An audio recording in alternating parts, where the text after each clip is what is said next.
السلام عليكم، ازيكم يا شباب؟ عاملين ايه؟ يا رب دايما تكونوا بخير. النهارده الفيديو بتاعنا عن ازاي تقدر تستعيد الرسائل النصيه اللي هي الاس ام اس بعد ما تتحذف من اي تليفون. بتقدر ترجعها بطريقه سهله جدا عن طريق البرنامج اللي ظاهر قدامكم ده. برنامج جميل قوي وسهل الاستخدام زي ما هنشوف دلوقتي.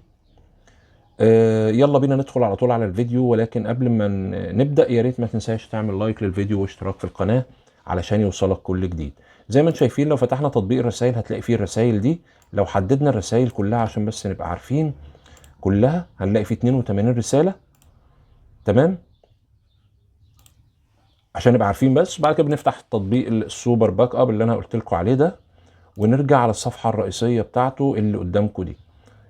قبل ما نعمل اي حاجه احنا هنعمل نسخ احتياطي.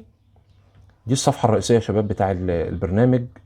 سهلة وتقدر تعمل حفظ كباك اب للرسائل والتطبيقات وجهات الاتصال وسجل المكالمات وكل الحاجات اللي قدامكم دي.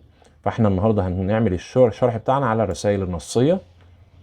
بنعمل نسخ احتياطي، بندوس على نسخ احتياطي للمحادثات كده زي ما انتم شايفين يا شباب.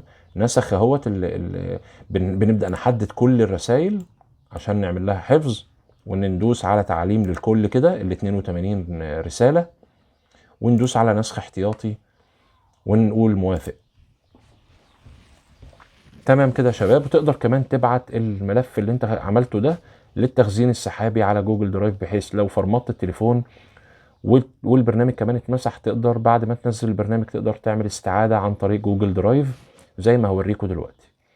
طيب انا عملت نسخة دلوقتي من الرسائل وبدخل بقى على الرسائل عشان امسحها، عشان اوريكم هستعيدها ازاي. بعمل مسح للكل وبمسح وبرجع تاني للتطبيق بتاعنا علشان نستعيد الرسائل. نعمل بقى ايه؟ استعادة. ندوس على كلمة استعادة دي ونقول موافق. تمام، وندوس على تطبيق اس ام اس ونعلم على السوبر باك اب، نخليه التطبيق الافتراضي ونرجع خطوة تاني ونعمل استعادة مرة تانية. زي ما انتم شايفين يا جماعة ده النسخ اللي انا حفظتها او اللي احنا احتفظنا بيها. كل اللي انت بتعمله ان انت بتدوس على ال ال ال ال النسخة اللي انت عايزها بالشكل ده ضغطتين كده، وبيبدأ يسترجع الرسائل اللي اتحفظت عنده على البرنامج، وهي طبعا اتحفظت على الذاكرة الداخلية بتاعة الجهاز وهو بيستعيدها منها دلوقتي. البرنامج جميل يا شباب، حلو جدا. يعني هيحافظ لك على جهاز اتصالك عشان لو حصل وفرمطت التليفون، جهاز اتصالك، صورك، كل حاجة. يعني بصراحة بيعمل مهام جامدة جدا التطبيق دوت.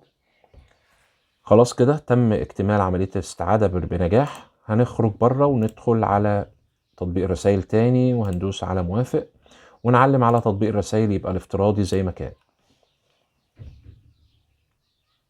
وزي ما انتم شايفين يا جماعة خلاص بينزل كل الرسائل اهي. زي ما انتم شايفين كل الرسائل اللي اتحذفت اهمت 82 رسالة زي ما شفتوا. قدرنا نرجعها تاني بطريقة سهلة خالص عن طريق التطبيق الجميل قوي ده. زي ما قلت لكم التطبيق تقدر تعمل استعادة كده. تمام، وتقدر تعمل كمان نسخة يعني للتخزين السحابي بحيث ان انت تقدر تستعيدها عن طريقها. وبس ده كان الفيديو بتاعنا النهاردة يا شباب، يا رب تكونوا استفدتوا منه، ونتقابل ان شاء الله الفيديو الجاي. شكرا ليكم والسلام عليكم ورحمة الله وبركاته.